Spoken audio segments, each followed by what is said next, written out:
안녕하셨습니까? 11시에 만납시다. 김영호입니다. 안녕하세요. 정혜실입니다. 우리가 문학 작품을 읽을 때 그 내용 속에 빠져들어가기가 일쑤입니다. 빠져들어갔다고 할까요? 아니면 빨려 들어갔다고 할까요? 따지고 보면 그 상상력을 통한 허구의 세계를 창조하는 작가라는 분들, 과연 그런 그 작가는 어떤 분들일까요?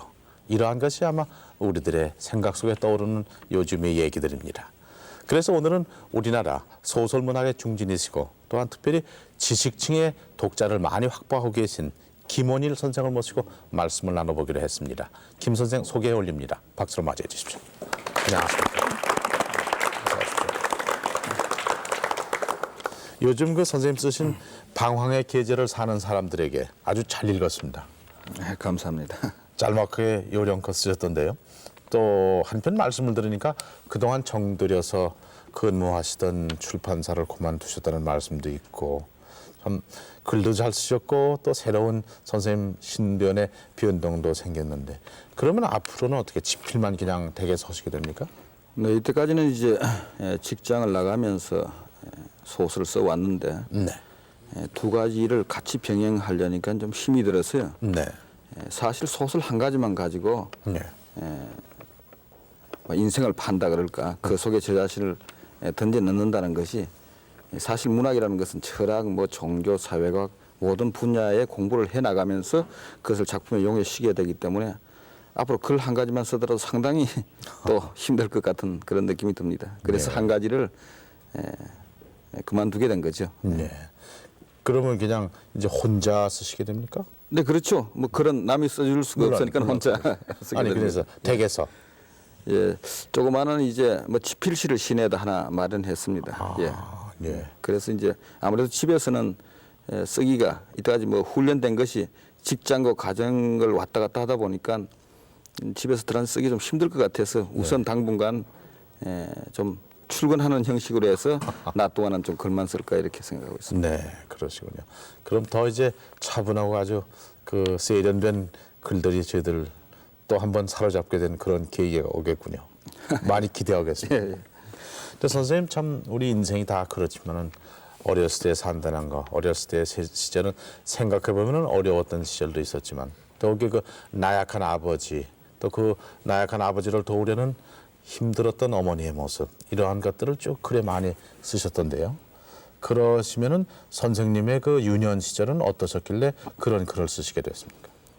예, 저 자신의 입장으로서는 저 나이에 연배 많은 분들이 이제 다 6.25 때 소년 시절을 겪고 네. 그 6.25의 그 참화를 이겨내면서 소년 시절을 보내왔다고 생각됩니다. 네. 저 자신도 6.25 때 아버지가 네. 실종되고 그 후로 그 어머니가 굉장히 참 모진 세파를 이기면서 저희 자식들을 키워왔죠. 그런 가정에서 장남으로서 그 일종의 실종된 아버지에 대한 연민과 네. 그 어머니의 그 억척스러운 고생 네. 이런 그 속에서 이제 그 소년 시절을 보내왔고 그것이 이제 저한테는 상당히 문학하는데 한 힘이 되지 않았나 이렇게 생각이 됩니다. 네. 형제가 몇 분이셨습니까? 형제가 사형제입니다. 누나가 한 분 있고 그다음 동생이 두 사람 있고. 네. 그러면 남자로서는 맨 위군요. 네네 장남. 장남이시군요. 예, 되겠습니다. 네. 고향은 어디시던가요? 고향은 저 경남 김해 진영이라고요. 네. 읍입니다. 읍에서 이제 태어나서 읍에서 성장했죠. 네. 읍. 예. 그럼 그 크기가 어떤 정도? 크기가 인구 한 1만 정도 되는데 네. 교통이 상당히 발달된 곳이죠. 단감으로 유명한 진영 단감 이렇게 예. 말하죠. 네, 그렇군요. 예.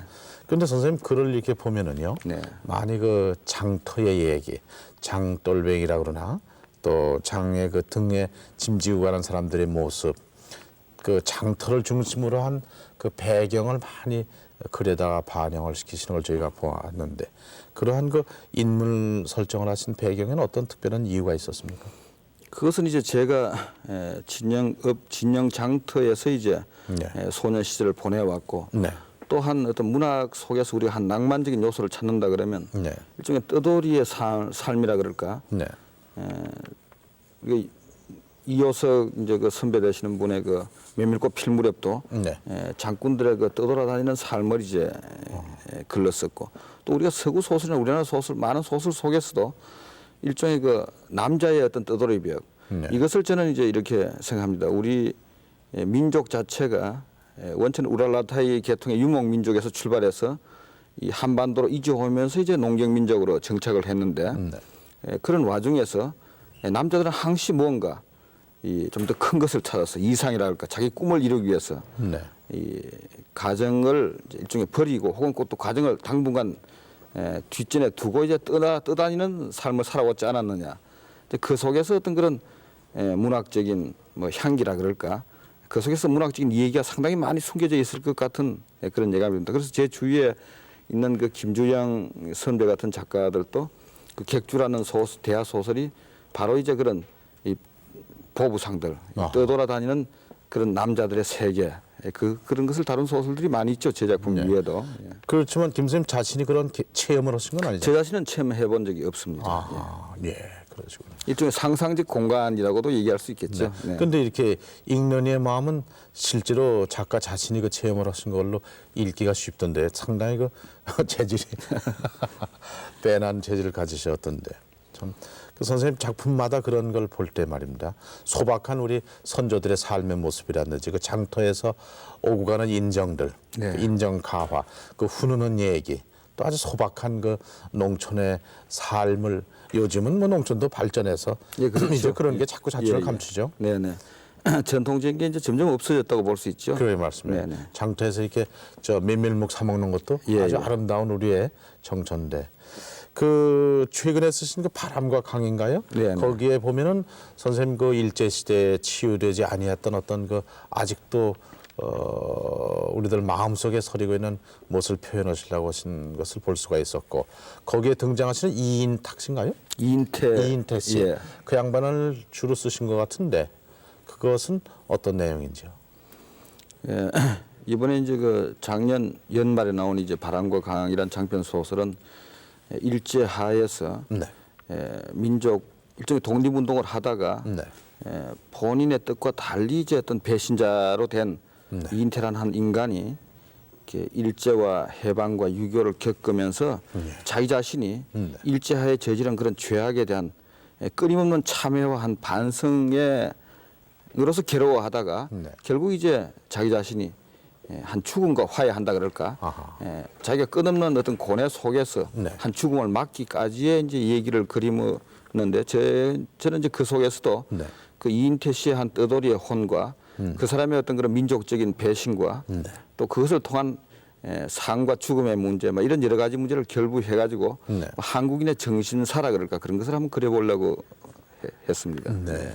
근데 그 소재는 어떻게 얻으셨습니까?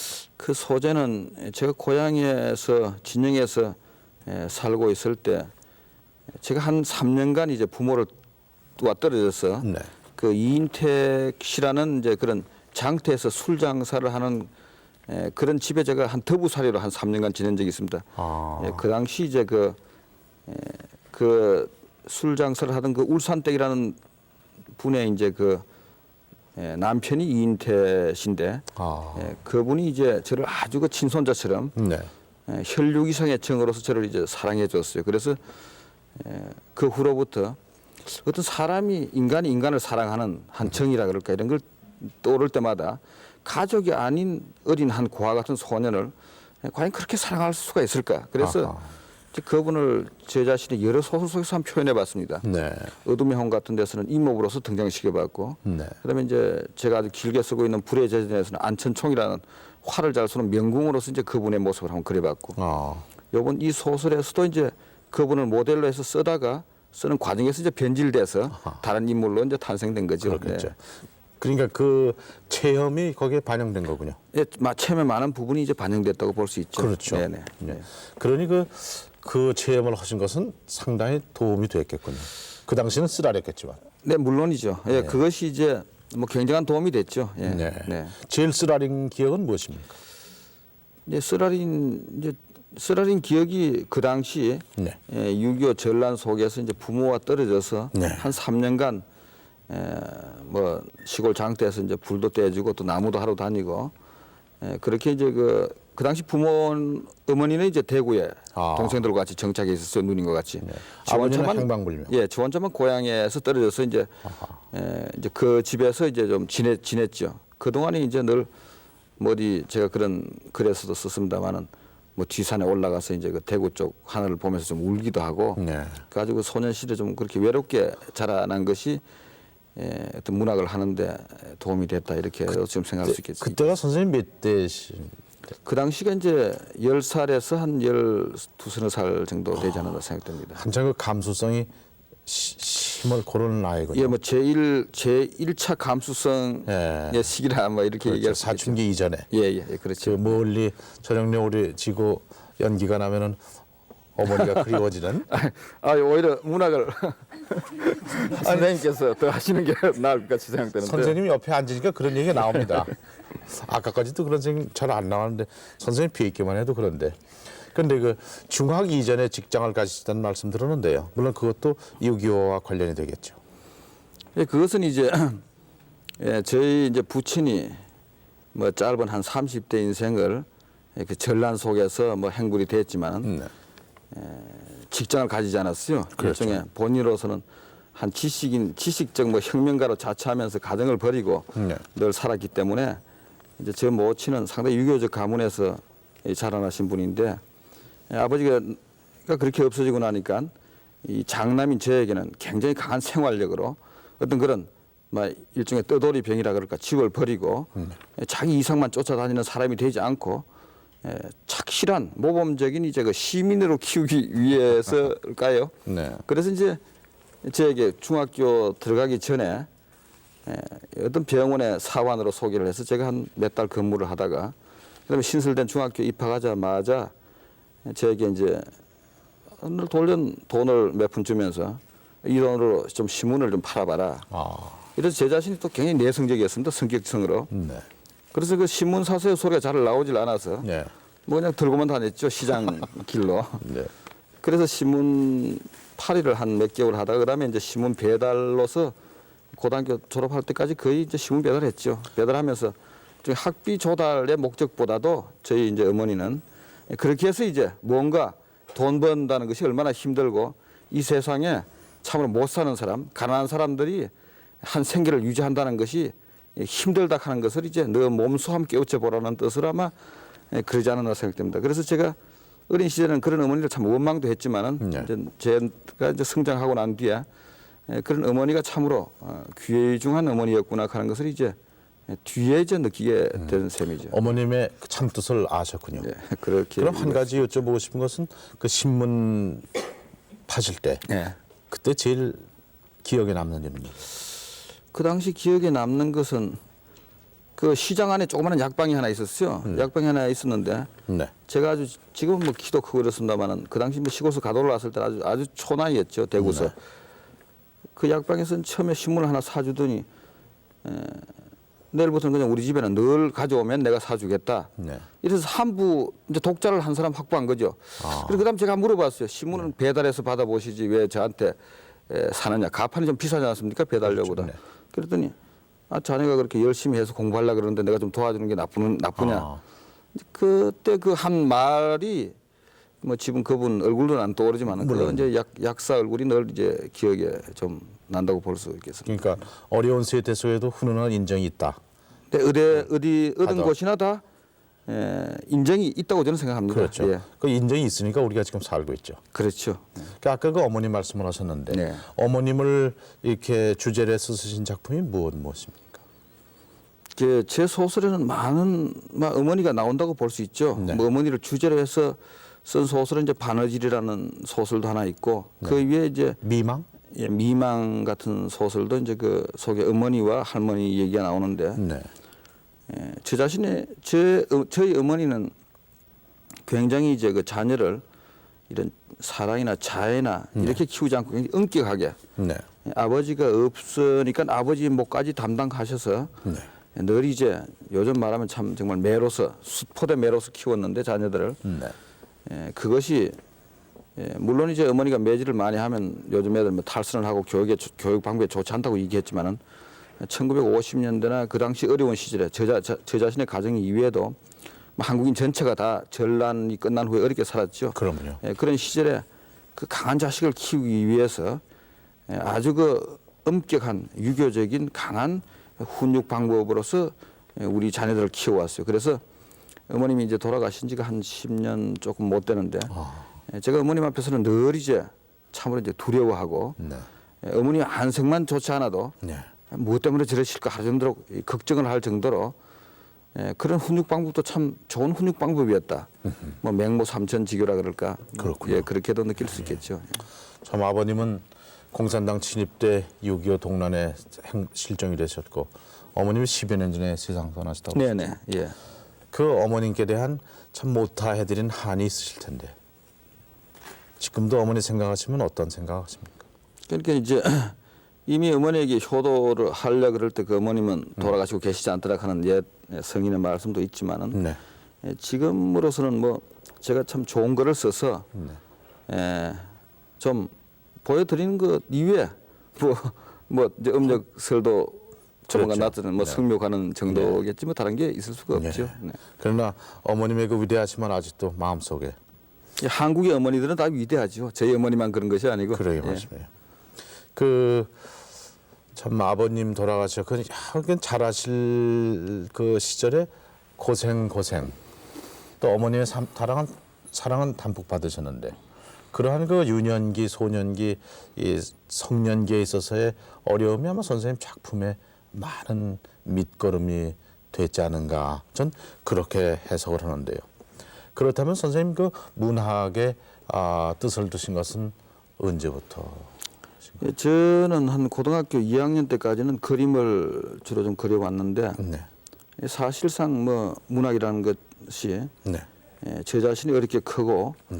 또 그런 내 주위에서 볼 때 그 어려운 사람들을 뭔가 그 사람들의 어떤 그런 한이나 네. 그 사람들의 아픔이나 그 사람들의 그 어려운 생활을 극복해 나가는 과정이나 이런 것은 이제 그림보다는 아무래도 직접 글로서 보여주는 것이 네. 더 낫겠다. 또 뭐 어려운 처지에 있는 그 고등학생들이 뭐 화구를 살 돈이 그렇게 넉넉하게 있을 수도 없고 그 당시엔 그랬죠. 그 당시 뭐 문학이라는 것은 노트에다가 공책에다 연필로 그냥 쓰면 되니까 네. 그래서 이제 그 문학적으로 길을 바꿨다고 볼 수 있죠. 예. 그게 언제인가요? 그게 한 고등학교 2학년 고등학교 2학년 때. 네. 라고 생각됩니다. 네. 근데 그 당시에 이제 어머님은 무척 김 선생님 그 장래에 대해서 근심하시고 걱정하시고 애지중지하셨는데 어머님은 어떤 반응을 보이셨습니까? 그 당시 뭐 지금은 이제 일종의 문학이나 예술에 대한 인식이 사회적 인식이 많이 좋아졌지만 그때만 하더라도 네. 그 뭐 글 쓰면 참 그것이 완전한 직업이 아니다. 글이라는 것은 네. 또 글 쓰는 사람들이 보면 상당히 좀 퇴폐적인 생활을 한다. 뭐 이런 여러 가지 점을 염려해서 어디 사범학교로 나와서 뭐 네. 교원이나 착실한 교원이나 되기를 바랐는데 아들이 돌연 또 저렇게 뭐 글을 쓴다 그러니까 뭐 걱정이 컸죠. 그래서 제가 이제 서라벌 예술대학으로 대학 진학을 하기 위해서 서울로 올라올 때 네. 아주 그냥 뭐 실망이 커서 아마 그 당시 막 굉장히 괴로워했을 줄 알고 있습니다. 네. 못 올라가게 말렸으니까요. 끝까지요. 네. 근데 어떻게 어머님께 납득을 시키시고 서울로 상경하셨나요? 예, 그 당시 이제 제가 사귀던 친구 둘이 서울에 있었는데 물론 이제 그 서로 글을 쓰다 보니까 이제 펜팔로서 서로 만나가지고 사귀던 친구들이 또 대구까지 내려와서 저희 어머니를 설득해서 이제 같이 서울로 올라오게 됐죠. 그러시고. 그 서라벌 예술대학을 졸업하시고 예. 그 후에 어떻게 하셨습니까? 졸업하고는 이제 한 1년간 또 대구에 내려가서 네. 좀 뭐 노동도 좀 하고 돈을 좀 벌었죠. 벌다가 학비가 조금 마련되자 이제 그 당시 청구대학 지금 영남대학입니다. 네. 청구대학 야간부에 다시 편입을 했죠. 학자금을 좀 마련해서 편입해서 그다음 뭐 입대해서 전방에서 한 3년 생활 군대 생활하고 제대해서 졸업하고 뭐 이렇게 했죠. 하실 일은 깐그리 다 하셨군요. 고생도 하시고 국방도 하시고 또 문학생활도 하시고 다 참 그게 이제 모든 일이 다 이룩되는데 지금 저 사진은 언제 찍으신 건지 기억이 나십니까? 예, 저 사진은 제가 대학 재학 중에 네. 시골 저 청도 이서라는 그 조그마한 면 소재지가 있어요. 네. 거기서 한 1년 동안 중고등학교 교편을 좀 잡았습니다. 아, 그리고 이제 저 사진 찍고 제가 서울로 상경했죠. 졸업을 했기 때문에. 네. 실례 말씀드리면 그 사진을 보니까 시골에서 찍으신 것은 완연히 나타나는군요. 그 당시 뭐 선마을 선생도 학생들이 불러주기로 했습니다. 제가 떠날 때. 예. 그 후에 이제 선생님 문학 작품 활동을 하시는데요.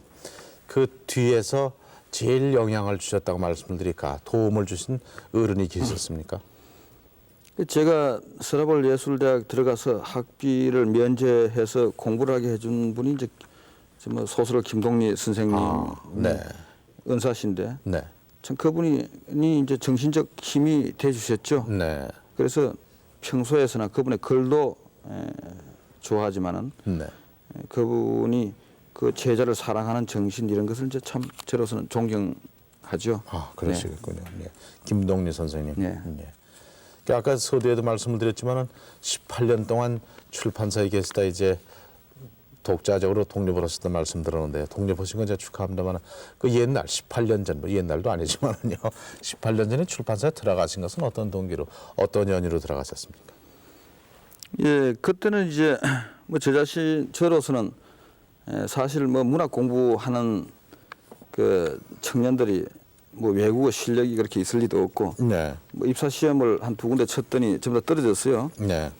떨어져서 일단 무작정 서울로 상경했습니다. 아. 예, 무작정. 학교 그 시골 학교 있을 때는 이제 졸업장 받았으니까 뭐 저희 시골에서 글이나 쓰면서 애들에 좀 가르쳐 달라 그랬는데 일단 좀 서울로 가서 뭔가 문학을 해도 좀 해야 되겠다. 아. 이래서 68년도에 무작정 서울로 상경해서 한 일주일 넘이 헤매던 끝에 이제 친구가 지금 제가 봉직한 그 출판사의 편집 뭐 사원이랄까 임시 사원이랄까 소개해 줬어요. 네. 그래서 거기 들어간 것이 이제 한 직장에서만 뭐 한 18년 지났죠. 그러셨군요. 근데 그때 이 뭐 비밀 정보를 입수해서 대단히 죄송합니다만 그때 그 성경책 한 권하고 오뚜기 선물하신 아가씨가 계셨는데요. 그게 어떻게 된 얘기입니까? 이걸 제가는 그래서 썼는데 나중에 이제 그 처녀와 결혼했죠. 아, 그렇습니다. 아이고, 다행입니다. 그 잘 됐군요. 예, 뭐 잘 됐죠. 예. 해피엔딩까지는 아직 안 왔지만은 그저 참 행복하신 그 지금 부인이시군요. 참. 그 출판사에 처음 일하셨을 때 아까 그 18년 전 얘기인데요. 그때 어떻게 일하셨습니까? 그 당시 이제 1960년대 후반이 이제 네. 제가 일한 곳이 이제 아동 출판사였는데요. 아, 후반이 아주 우리나라 출판기가 이제 초창기라 그럴까. 네. 뭔가 전쟁의 상처도 안 물고 네. 갈 이제 여러 가지 이제 도서들이 이제 본격적으로 출판되던 시기라 가지고 네. 출판사들이 다 바빴습니다. 네. 바빠서 뭐 야근도 하고 굉장히 저로서는 또 첫 직장이고 제가 일단 벌어서 그 당시 할머니, 어머니 또 학교 다니는 동생들 그런 가족의 부양 임무를 맡았기 때문에 네. 열심히 일했죠. 열심히 일하느라고 한 몇 년 동안 소설도 못 썼어요. 예. 이러시나. 예. 역시 그 식구에 대한 책임 그러셨군요. 선생님 데뷔하신 처음 작품이 무엇이었습니까? 예, 처음에 이제 군에서 제대해 와서 66년도에 1961년 알제리아라는 작품인데 네. 그 한국의 한 선원이 네. 그 전쟁 고아로서 이제 외국배를 타게 돼가지고 그 알제리아가 그 당시 이제 민족 그 해방 전쟁을 한참 벌이고 있는 그곳에 이제 상륙해서 하루를 보내는 얘기였어요. 그 1960년 알제리아라는 작품이 네. 그 매일신문 신춘문예 그 지방지죠. 대구 매일신문 신춘문예 당선되고 그 이듬해 현대문학에서 장편 소설을 처음 모집했어요. 아. 그때 어둠의 축제라는 소설을 보내서 이제 그것이 이제 입선돼서 문단에 나왔죠. 그러셨군요. 네. 그 60년대니까 지금 86년이니까 꼭 20년 전 얘기인데. 네. 그 지금 선생님 그 당시에는 20대. 예, 그렇죠. 예, 20대 중반. 20대. 예. 네. 한참 정의와 그리고 희망에 꽉 차 계신 그 시대인데 그때는 선생님 작품이 어떤 경향이었습니까? 제가 처음에는 이제 그 문학 공부를 한참 할 때 이제 그 불란서 실존주의, 까뮤나 이제 사라트르 이런 사람들의 작품 경향을 많이 받고 네. 받은 데다가 또 우리나라 당시 상황 자체가 저는 상당히 제 자신의 개인사적으로라도 참으로 그 어려운 환경을 속에 있었기 때문에 이 세상을 상당히 좀 부정적으로 봤죠. 그 그래서 당시에. 이제 그 제 초기 소설은 주로 그 어떤 그런 막 고문, 살인, 혹은 또 피, 뭐 이런 좀 살벌하다 그럴까, 좀 절망과 어떤 그런 어둠, 이런 좀 그런 상황 속에 갇혀 있는 그 한 인간의 어떤 그런 존재적 고뇌라 그럴까. 그 내가 왜 사느냐, 아하. 내가 왜 이런 핍박과 고통과 절망 속에서 나가는 의미가 어디 있느냐.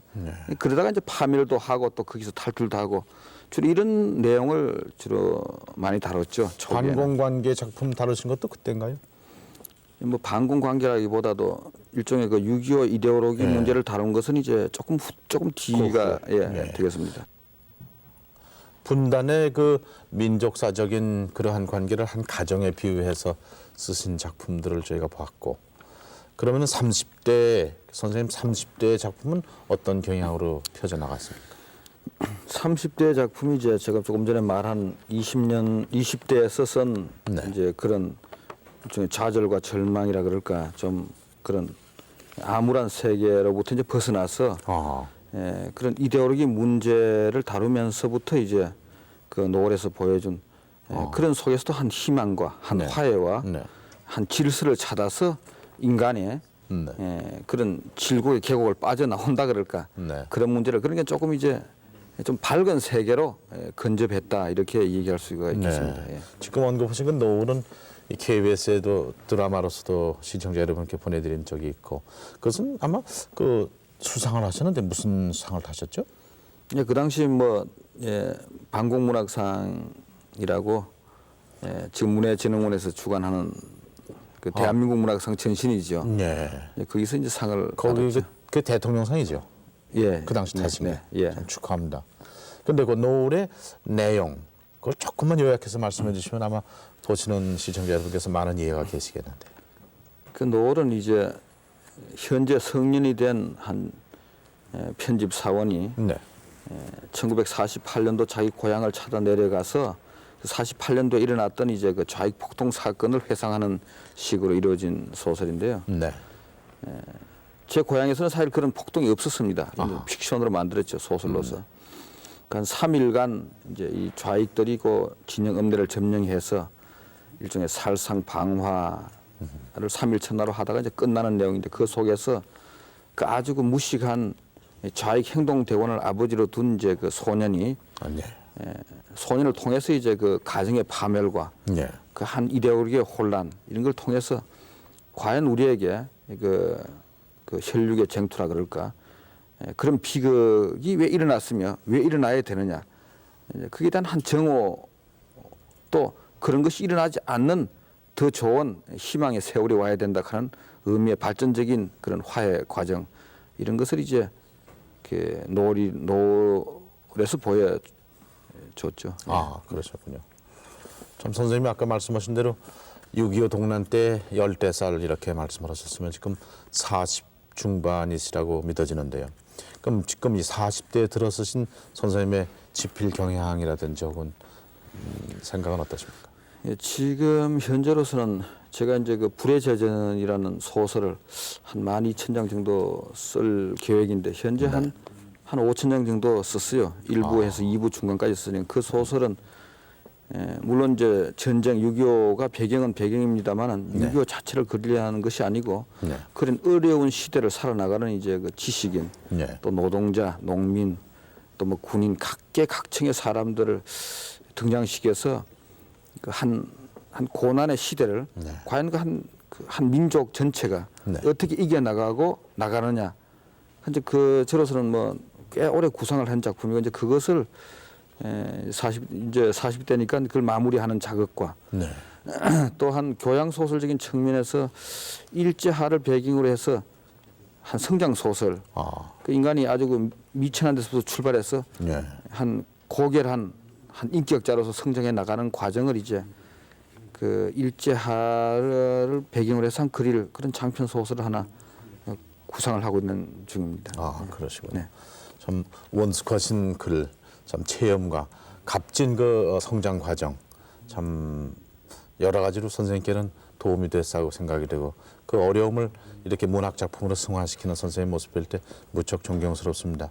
더욱이 참 부러운 것은 그 지식층의 중견 독자를 차지하고 계시다는 김 선생님 입장을 볼 때 얼마나 부러운 일인지 모르겠군요. 참 다시 한번 축하를 해마지 않습니다. 근데 여기 오늘 김 선생님과 가까이 지나치는 두 분 손님을 모셨습니다. 이제 정혜실 아나운서가 만나 뵙겠습니다. 네, 지금 제 오른편에 우석 출판사를 경영하시는 김석중 선생님 나와 계시고요. 고맙습니다. 그리고 제 왼편에는 문학평론가이신 정기용 선생님 모셨습니다. 고맙습니다. 네, 그 작품 얘기는 조금 이따 하기로 하고요. 먼저 그 개인적인 얘기를 좀 들었으면 하는데 그 김원일 선생님과는 무척 오래전부터 친하게 지내오셨다면서요? 한 20년 됩니다. 20년 전이면은 김원일 선생님께서 처음 등단하실 때군요. 네, 그렇다고 봐야죠. 그 작품 쓰시게 되면서 이렇게 알게 되셨습니까? 저는 뭐 작가는 아니지만은요. 작가 등단하면서 네. 이제 겉돌의 친구들 같이 어울릴 그 당시부터 이제 같이 이제 어울리고 댕기고 그랬습니다. 네. 예. 김원일 선생님 제가 이렇게 뵙기에는 겉으로 풍기는 분위기가요. 이렇게 문학 소녀들을 좀 마음을 설레게 하는 그런 분위기를 갖고 계신데요. 실제로는 어떤 모습이십니까? 근데 제 주위에서는 그런 소리를 많이 들었어요. 아주 차갑고 또 그 쌀쌀한 사람이라고 말이죠. 네. 실제로도 그렇습니까? 저는 뭐 오래 같이 지내다 보니까 그런 느낌은 별로 없는데 주위에서는 그렇게 많이 얘기합니다. 네. 성격이 어떤 분이신가요?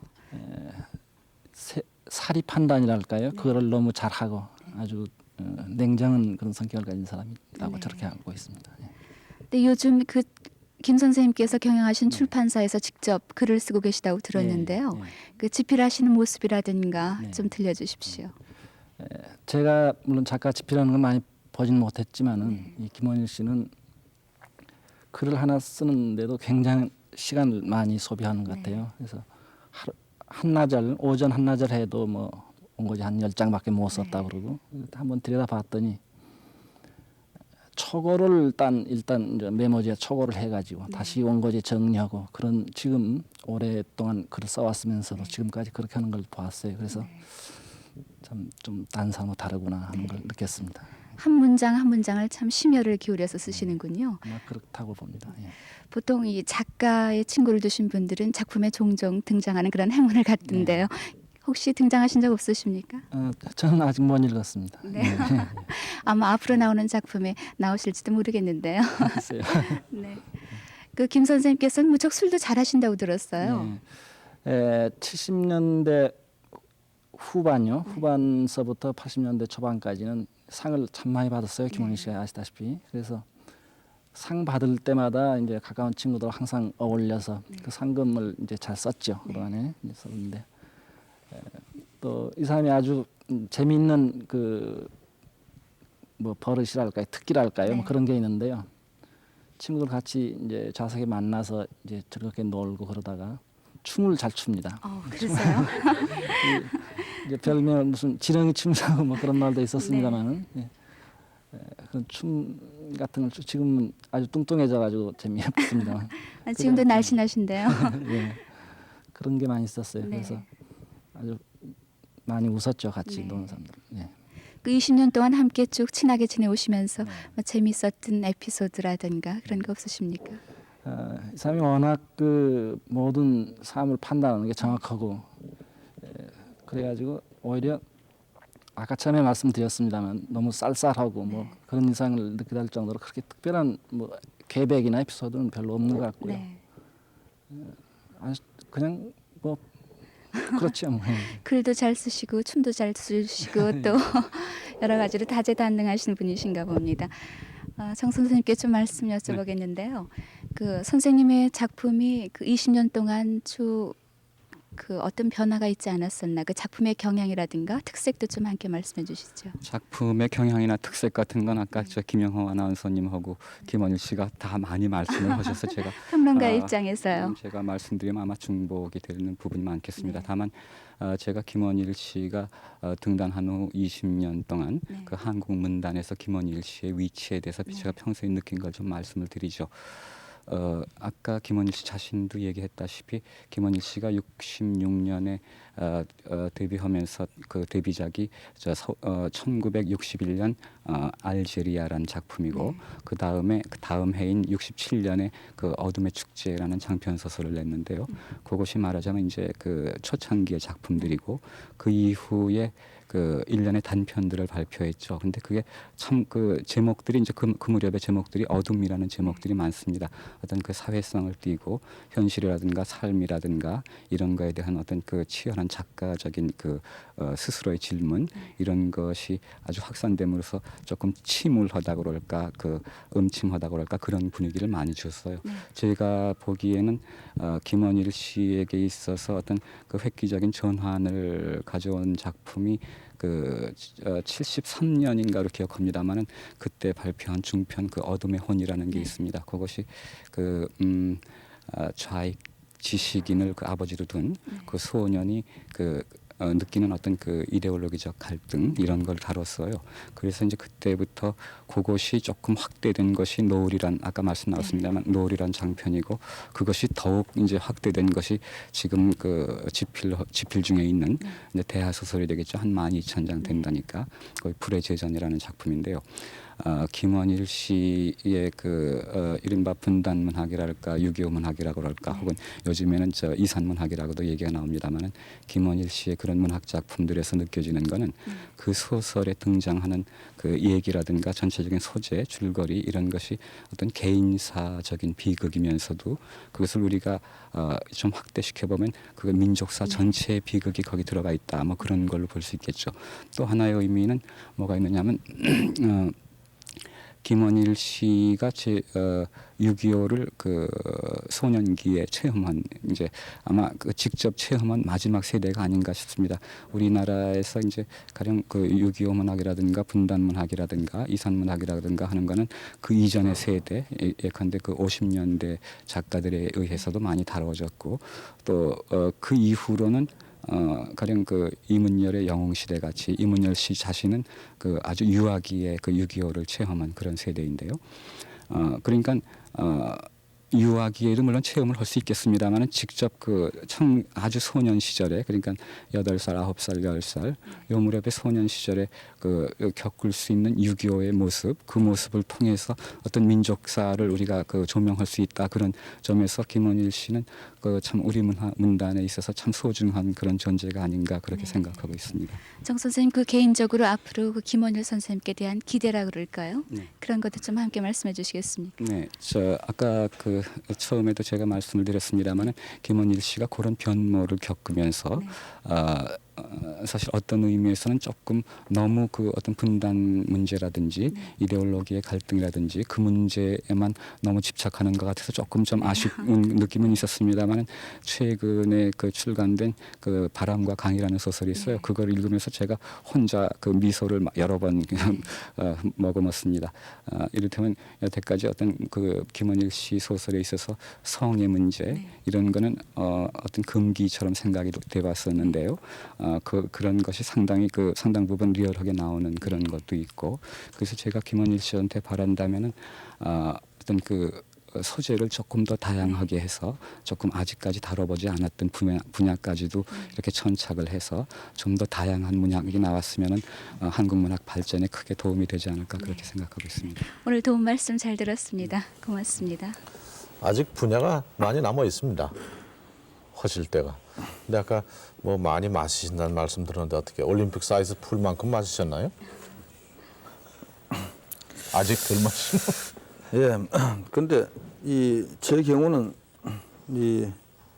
뭐 술 얘기를 해서만 안 됐습니다. 술을 참 아주 즐기는 편인데 술을 통해서 또 많은 소재도 얻고 또 많은 상상력이 개발된 것 같이 그렇게 생각됩니다. 물론 술을 안 마시는 사람이 뭐 작가가 안 된다 하는 얘기는 아니지만 제 경우에서는 술이 참 분발하고 또 새로운 세계를 개척해 나가고 하는데 상당히 활력소가 된 것 같이 그렇게 생각됩니다. 활력소가 병 속에 들어 있었군요. 근데 선생님 쓰시는 그 문체에 대해서도 몹시 신경을 쓰시는 것 같은데. 근데 일종의 그 뭐 각 나라 말이 다 있지만은 우리말을 우리 국민이 이제 아끼고 갈고 다듬어야 되는데 그 중에서도 가장 네. 우리말에 신경을 쓸 사람이 저는 이런 시인이나 작가 네. 이렇게 이제 그 말을 네. 말 자체를 가지고 이제 전공하는 분야. 네. 그래서 가능하면 외래어를 저는 뭐 외래어는 절대 쓰지 않기로 만약 이제 뭐 1페이지 네. 하는 것, 일족이라든지 네. 또 뭐 테마 이런 뭐 주제 네. 일절이 이제 그 심지어 커피 같은 말도 좀 쓰지 않고 다른 말로 쓸 게 없을까를 이제 생각하는. 그러니까 가능한 뭐 차를 마셨다 그러지 구태 커피 하는 것을 이게 한 성벽이죠. 네. 그리고 이제 우리가 또 잊혀져가는 말, 사장된 말을 찾아내서 우리 말을 더 순화하는 쪽으로 써야 된다. 또 우리 말이 있을 때 한자 말이 같이 있을 때는 그것을 우리 말로 고쳐서 써야 된다. 네. 또 가능한 준말도 줄이고 또 비어 소거 같은 것은 그 주인공이 좀 천박한 사람이라서 비어 소거를 꼭 써야 될 때라도 가능하면 말을 좀 바꾸어서 써야 된다. 이렇게 해서 말을 사랑하는 한 정신이겠죠. 그렇죠. 그런 것은 사실 작가나 시인들을 떠나서 모든 이제 이 사회 전반에 확산되어야 한다고 봅니다. 네. 이 방송으로는 아마 저희들에게 하시는 말씀 같기도 들립니다. 근데 그 베이토벤을 변도변이라는 건 어떻게 생각하십니까? 뭐 그 외래어 이름 자체는 그대로 불러줘야 되겠죠. 그렇죠. 예. 농언했습니다만. 근데 아까 김 선생님 말씀에는 그 파지를 많이 내시는 그런 집필을 하신다. 근데 그 파지는 종이값이 싸서 그럴까요? 아니면 종이가 좋아서 그럴까요? 근데 이제 바로 이제 타자로 치는 작가들도 있고 네. 원고제 바로 쓰는 분들도 있는데 저 같은 경우는 좀 머리가 둔해서 그런지 원고지 뒷면에다 썼다가 그것을 원고지 옮겨 쓰고 나는데 또 그것을 다시 고치고 이러다 보니까 원고지 한 10장 쓰려고 그러면 한 50장 정도 써야 한 10장 정도 좀 제 마음에 드는 한 문장이 나오는 것 같아요. 그렇다고 뭐 제가 특별하게 어떤 뭐 문장을 아름답게 잘 쓰는 작가는 아닌데도 네. 그렇게 이제 그 매수를 한 장 한 장 채워 나가기 참 힘든 것 같아요. 네. 그 선생님 쓰신 작품의 환멸을 찾아서 이것은 작년 연말에 출판이 됐죠? 그 언제? 예, 그 재작년인가요? 예, 벌써 예. 아이고 네. 벌써 그렇게 되는군요. 거기 여러 가지 그 참 그 주제 구성 방법 또 등장 인물 등도 상당히 그 세련된 선택을 하셨던데요. 그 환멸을 찾아서의 내용이 어떻게 됩니까? 환멸을 찾아서는 보통 보면 이제 일종의 우리가 분단 문학이나 네. 이데올로기 문제를 다룬다는 것 자체가 유교를 거슬러 올라가서 유교 시대 상황과 만나는 자리에서 이제 보통 이 얘기를 풀어나가는데 네. 그것이 너무나 많이 반복됨으로 인해서 이제 독자들에게 신선미가 없다고 저는 좀 생각이 들었어요. 그렇죠. 그래서 다른 방법을 찾다가 네.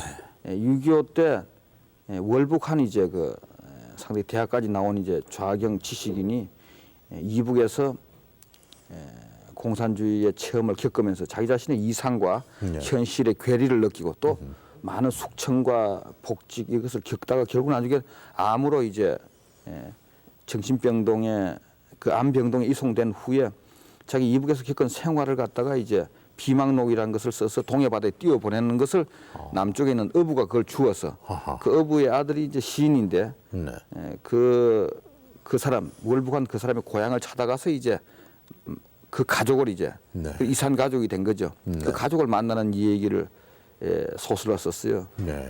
그래서 그 소설을 통해서 이제 우리가 이산 문제라든지 또 혹은 우리의 이념 문제 또 우리가 왜 이렇게 나누어져서 살아야 되느냐에 대한 한 각성 그리고 이제 그것을 주워 가지고 그 고향을 방문하는 이제 젊은이가 아직 이제 그 미혼자이기 때문에 전쟁을 모르는 세대가 전쟁이나 그 어떤 분단 문제를 바라보는 시점 이런 것을 여러 가지 아울러서 한번 엮어보았던 소설이었습니다. 아, 그렇죠. 네. 앞으로는 어떤 글을 쓰시게 됩니까? 네, 그건 아까 조금 전에 얘기한 것처럼 그 이제 불의 재전과 그 일제하의 문제 같은 것을 좀 더 추적해보고 계속해서 예. 그러시겠군요.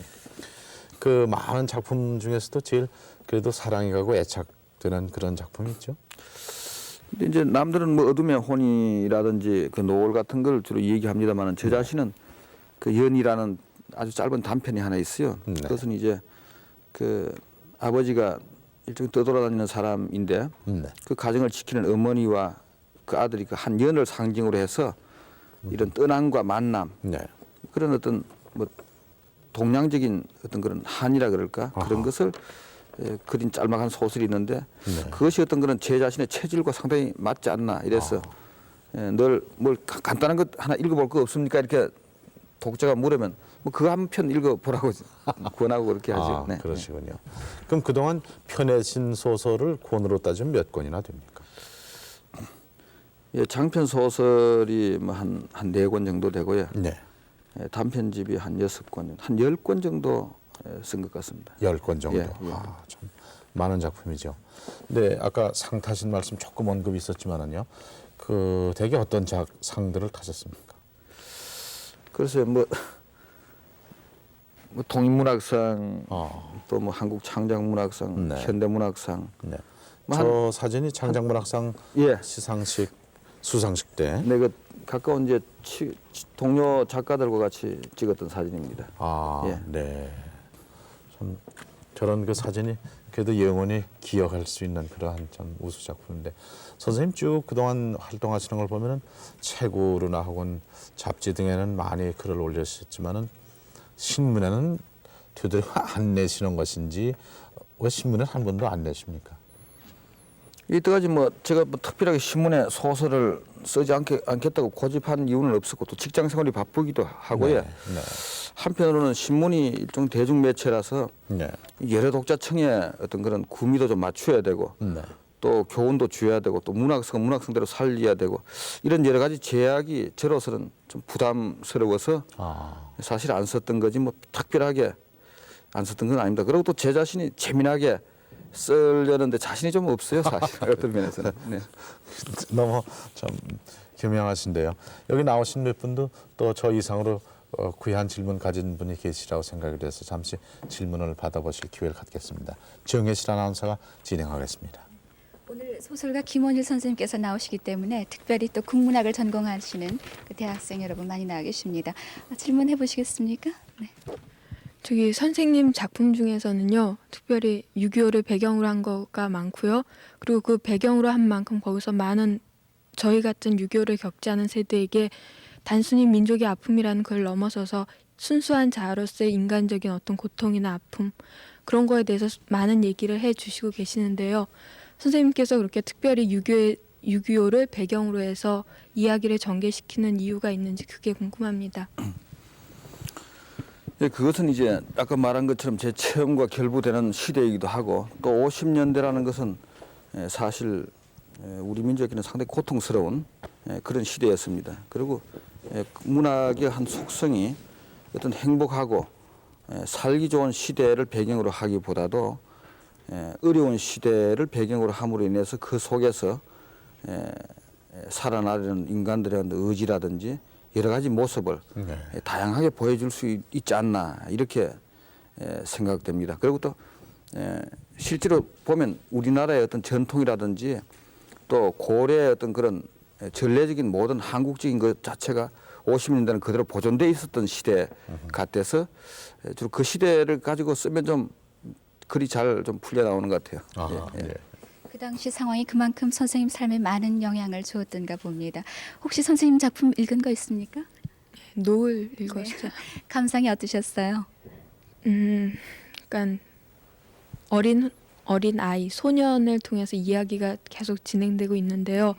그러니까 6.25라는 대단한 문제를 금방 얘기하는 것이 아니라 조금씩 그 호기심을 충족시켜가면서 결국은 아 이거구나라는 느낌을 주게끔 이야기가 전개되고 있었어요. 네. 자, 또 다른 분 질문 받아볼까요? 그 문학과 일상생활과의 관련이 굉장히 깊다고 생각하는데요. 그런 면에 대해서는 어떻게 생각하시는지 한번 여쭤보고 싶습니다. 예, 문학이라는 것이 뭐 별도로 있는 것이 아니고 그 삶 자체 한 일부로서 존재하게 되는 것이죠. 그러니까 항시 작가라는 것은 그 작품이 물론 한 삶의 이상 세계를 그리는 것이지만은 그 작가가 살고 있는 현실을 그 속에서 보여준다. 이렇게 볼 때 저는 같이 일치된다고 이렇게 생각됩니다. 많은 작품 쓰셨고 또 앞으로 더 쓰실 날이 더 많이 남았다고 생각이 드는데요. 선생님 KC 중에 김원우 씨가 KC신가요? 예, 예. 그분도 글 쓰시던데요. 그분과 선생님과 어떤 그 쓰시는 경향이 어떤 차이가 있습니까? 아니면 같습니까? 바로 밑동생도 일종의 작가인데 네. 제 자신이 좀 일종의 스토리텔링으로 네. 얘기식인 소설을 엮어 나간다 그러면 네. 동생은 굉장히 그 어떤 중산층의 삶, 네. 또한 지식인의 괴로움 이런 어떤 그런 지식인 소설을 주로 쓰는 편이죠. 그래서 작품 경향이 전혀 좀 상반되지 않나 이렇게 생각됩니다. 네. 예. 상반 대체 저 공존하시겠죠. 참 좋은 작품 앞으로도 많은 기대에 마지 않습니다. 대단히 감사합니다. 이렇게 오신 것을. 오늘은 우리나라의 소설 문학에 아주 중진이시고 더욱이 이 중견층 또 지식층의 독자를 많이 가지고 계신 김원일 씨를 모시고 말씀을 나눠봤습니다. 11시에 만납시다. 오늘 순서를 여기서 마치겠습니다. 안녕히 주무십시오.